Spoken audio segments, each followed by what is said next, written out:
इस धारावाहिक की घटनाएं और पात्र काल्पनिक है। इनका वास्तविक जीवन से कोई संबंध नहीं है।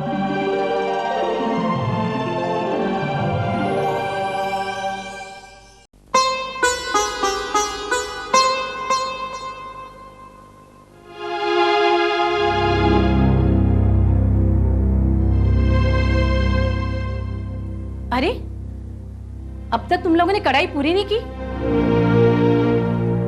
2 दिन से तुम लोग ये काम कर रहे हो। आज ये कढ़ाई पूरी हो जानी चाहिए, समझ गई? और ध्यान से सुनो सब, जब तक इस आश्रम में हो चिंता की कोई बात नहीं। यहां से अगर काम सीख कर जाओगी तो बाहर निकलने के बाद आगे की जिंदगी गुजारने के लिए किसी के आगे हाथ नहीं फैलाना पड़ेगा। इसलिए मैंने इन चीजों की व्यवस्था की है, समझ गई सब? सरला दीदी, आपका फोन है। किसका है? सूरजमल जी का।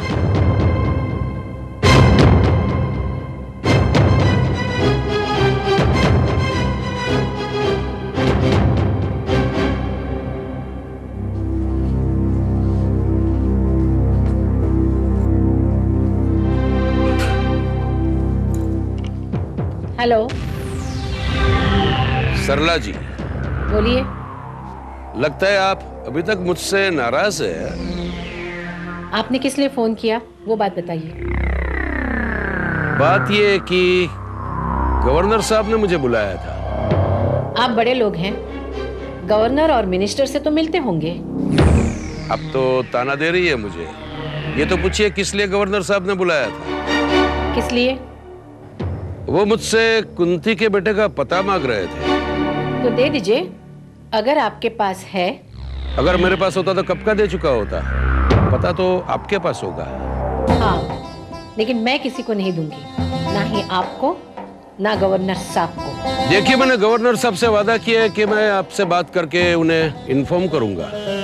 मैंने भी इस आश्रम के कायदे कानून से वादा किया है, कसम खाई है कि जो बच्चे इस आश्रम से गोद दिए जाते हैं उनका पता मैं किसी को नहीं बताऊंगी।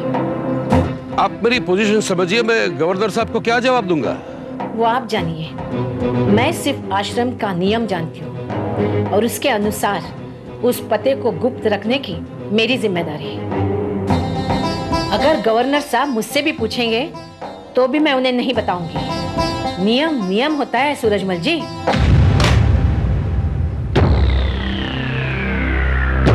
ठीक है सरला जी, ये जो कुंती के बेटे का पत्ता मेरे हाथ आया है,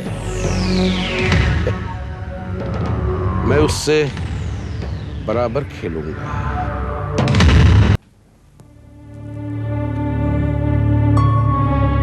वाह,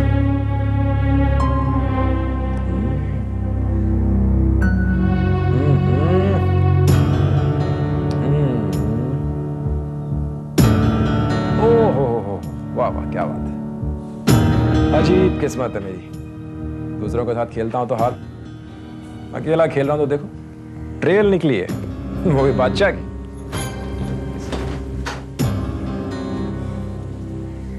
दिन रात बस ये ताश के पत्ते खेलते रहना तुम। तो क्या करूं? हाँ और क्या, कोई काम धंधा तो है नहीं। एक बात बताओ, तुम पूरी जिंदगी क्या यूं ही बेकार बैठे रहोगे? ये छोटी मोटी नौकरी से तो बेकारी अच्छी है। दिन रात मेहनत करो, मिलते क्या वही 4 पैसे। ये सब नहीं होता मुझसे। तुमसे क्या होता है और क्या नहीं होता है, जरा मैं भी तो सुनूं। इस तरह बेकार बैठे बैठे तुम्हें बोरियत नहीं होती? होती है, लेकिन क्या करूं, थोड़े दिन की बात और है पुष्पा। उसके बाद देखना, लाखों करोड़ों में खेलूंगा मैं। शादी के बाद से ही मैं ये बात सुनती चली आ रही हूँ। दिन रात बस ये ख्वाबों और ख्यालों में खोए रहना, काम धंधा मत करना। 4 पैसे अगर किसी की जरूरत पड़े मांगने के लिए तो मैं कहाँ हाथ फैलाने जाऊं, किससे मांगने जाऊं? क्या बात कर रही हो पुष्पा तुम? ये हाथ फैलाने की बात क्या है? बाबूजी है ना। कब तक बाबूजी बाबूजी की रट लगाते रहोगे? क्या सचमुच तुम अपने पैरों पे कभी खड़े नहीं होगे? होऊंगा पुष्पा, एक दिन जरूर अपने पैरों पे खड़ा होऊंगा। बस उसके लिए थोड़ी जमीन तैयार कर लो, फिर देखना तुम्हें कैसे रानी बना के रखूंगा। मेरे नसीब में ये सुख कहाँ? तुमसे शादी करके तो मैंने अपनी जिंदगी बर्बाद कर ली। ऐसी बातें क्यों कर रही हो तुम? तुम अच्छी तरह जानती हो मैं कोशिश कर रहा हूं। मुझे बिजनेस करना है, किसी की गुलामी नहीं करनी है। और बिजनेस खड़ा करने में थोड़ा टाइम लगता है। मन,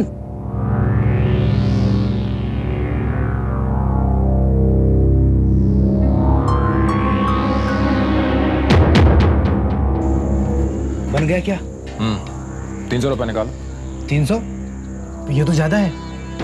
मैंने तुम्हें पहले ही कहा था 300 रुपए लगेंगे। दिन भर में 8-10 लोगों के सर्टिफिकेट्स बनाता हूं मैं, सबका रेट यही है 300 रुपए। चाहिए तो लो, वरना रास्ता नापो।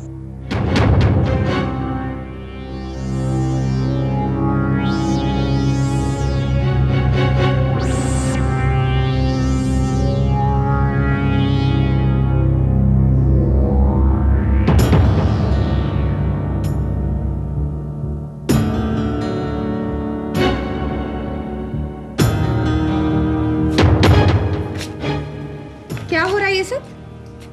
तुम नहीं समझोगी पुष्पा, ये मेरे बिजनेस की छोटी सी शुरुआत है। तुम बाबूजी का लेटर हेड इस्तेमाल कर रहे हो। और सिर्फ लेटर हेड ही नहीं, उनके दस्तखत बाकायदा नकल करके मेडिकल सर्टिफिकेट बना रहा हूं। लेकिन ये गलत है मन। मैं भी गलत हूं, और वो सारे लोग गलत हैं जो झूठा सर्टिफिकेट बना करके इसे जमा कर रहे हैं। छुट्टी लेते हैं बीमारी का बहाना बनाकर और मेडिकल सर्टिफिकेट बनवाते हैं, और उसके बाद जाते हैं साली की शादी में। मैं औरों की नहीं, सिर्फ तुम्हारी बात कर रही हूँ। पुष्पा छोड़ो मेरी बात। बाबूजी ने लेटर हेड बनवा के रखे हुए, मैं उनका सही इस्तेमाल कर रहा हूं। ये लो, मेरी कमाई क्या है ये? मुझे तुम्हारी इस तरह की कमाई नहीं चाहिए, रख लो।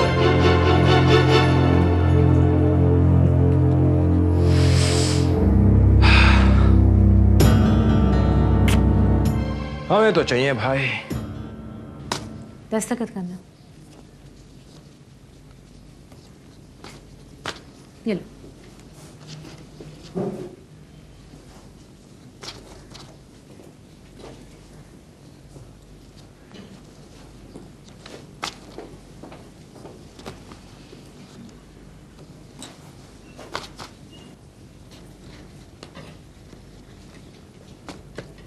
पार्वती जी।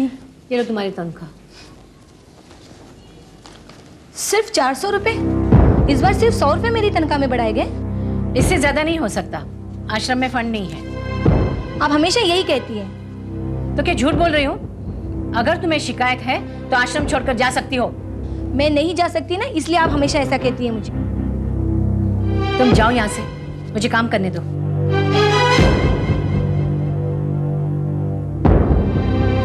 कुंती, ये लो तुम्हारे 500 रुपए। कुंती को मुझसे ज्यादा? बराबरी नहीं करना। क्या मैं कुंती से कम काम करती हूँ? तुम्हारी इस बात का मेरे पास कोई जवाब नहीं है, तुम जाओ यहाँ से।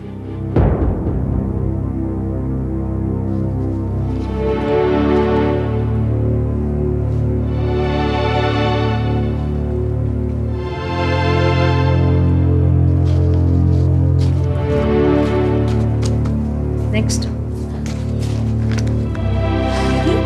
क्या मुझे कभी पगार नहीं मिलेगी? किस बात की? बकबक करने की? काम तो कुछ करती नहीं हो और पगार मांग रही हो। दीदी, इस महीने से मैं जरूर काम करूंगी और आपसे पगार लेकर ही रहूंगी, देख लेना आप। ये काम करेगी।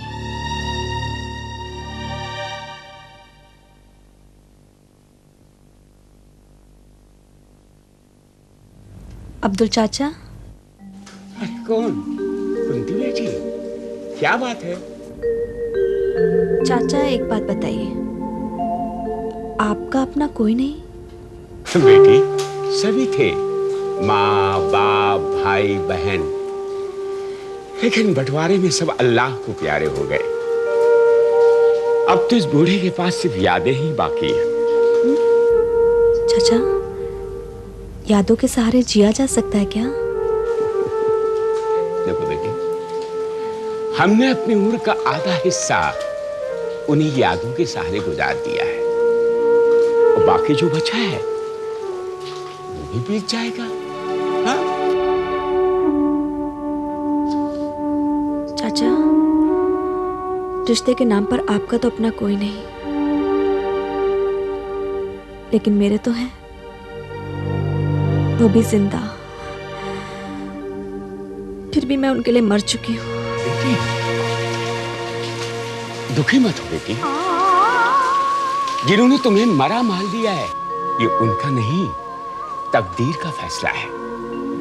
और तकदीर के फैसले के आगे रोते नहीं है बेटी।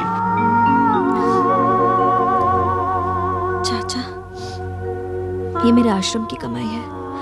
जब आप बाहर जाएं, तो इससे गरीबों को खाना खिला दीजिएगा। आखिर खान? हाँ, मेरे बाबूजी का जन्मदिन है। वाह बेटा वाह, जवाब नहीं है तुम्हारा। तुम अपने बाप के लिए दुआ मांग रही हो, जिसके दिल में नफरत के सिवा कुछ भी नहीं है। चाचा, पिता तो पिता ही होते हैं ना।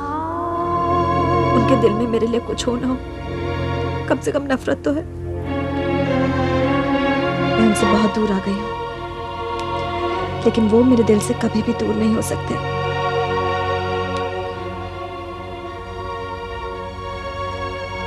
चाचा, आप जब बाहर जाएं तो याद से गरीबों को खाना खिला दीजिएगा। ठीक है बेटी, इस नेक काम में मुझे भी सवाब मिलेगा। मैं करूंगा।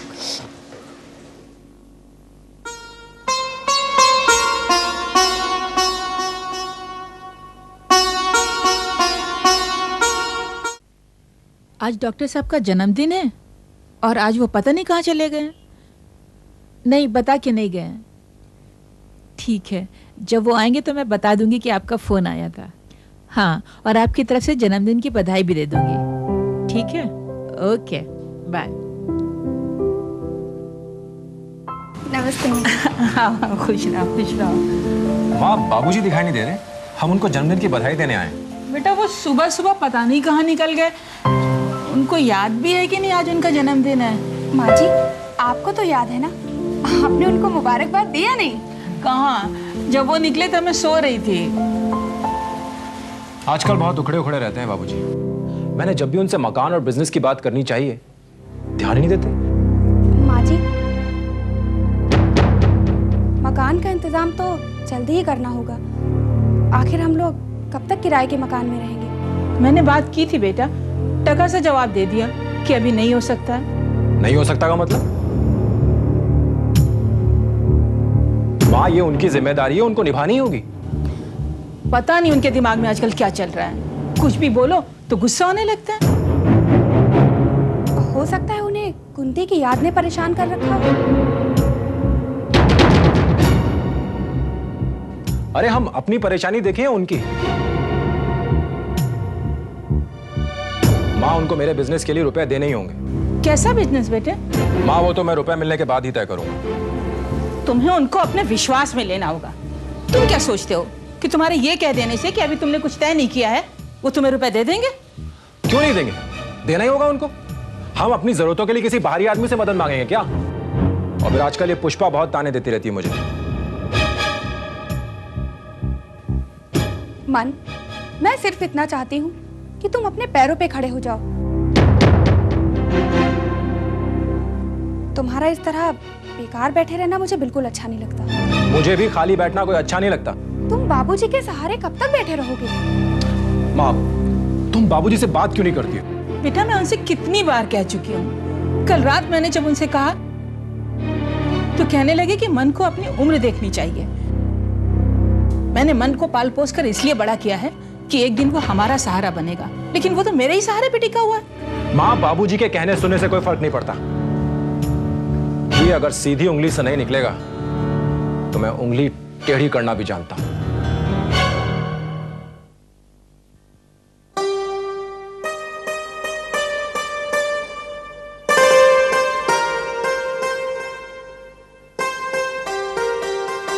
कुंती जी कहाँ होंगी? कुंती वहां। जी।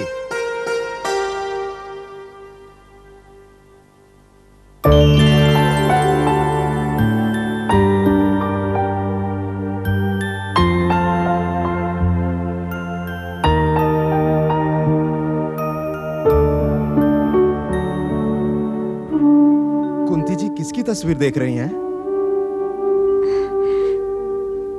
वही जो मेरा सब कुछ है। मेरा बेटा कर्ण।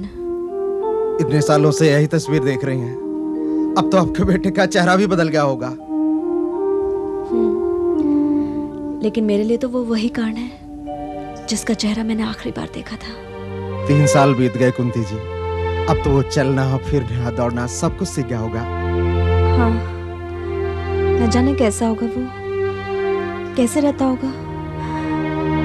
अगर यहाँ मेरा दिल उसके लिए तड़पता है तो वो भी जरूर मेरे लिए तड़पता होगा ना। आपके हृदय में जो ममता और वात्सल्य है वो तो उस तक जरूर पहुंचता होगा। ये मेरा दुर्भाग्य कि मैं उसे अपने हाथों से पाल नहीं सकी। न जाने किन हाथों में पल रहा होगा वो। कुंती जी, वो जहां भी होगा सुख से होगा। आपका आशीर्वाद और हमारी शुभकामनाएं जो उसके साथ हैं। फिर भी मेरा दिल उसके लिए मचलता रहता है। हमेशा सोचती रहती हूँ उसने क्या खाया होगा, वो भरपूर नींद सोया भी होगा या नहीं। माँ की गोद के बिना उसे नींद कहाँ आती होगी। कुंती जी, कोई भी बेटा अपनी माँ से ज्यादा दिन तक दूर नहीं रह सकता। वो आपको बहुत जल्द मिलने वाला है, सच्ची, ऐसा मेरा विश्वास है। इसी विश्वास के सहारे तो मैं जिंदा हूँ, वरना अपने बेटे के बिना मेरी जिंदगी का कोई मतलब नहीं। इसी के लिए तो ये तकलीफ, ये लांछना, ये दुख दर्द सह रही हूँ मैं। कुंती जी, रात के बाद दिन ही आता है। बहुत जल्द आपके जीवन से दुख दर्द तकलीफें सब खत्म हो जाएंगी। आप बस ईश्वर पर आस्था और विश्वास बनाए रखिए। आपके जीवन में सौभाग्य का सूर्योदय अवश्य होगा। बस उसी दिन का तो इंतजार कर रही हूँ मैं। न जाने वो दिन कब आएगा।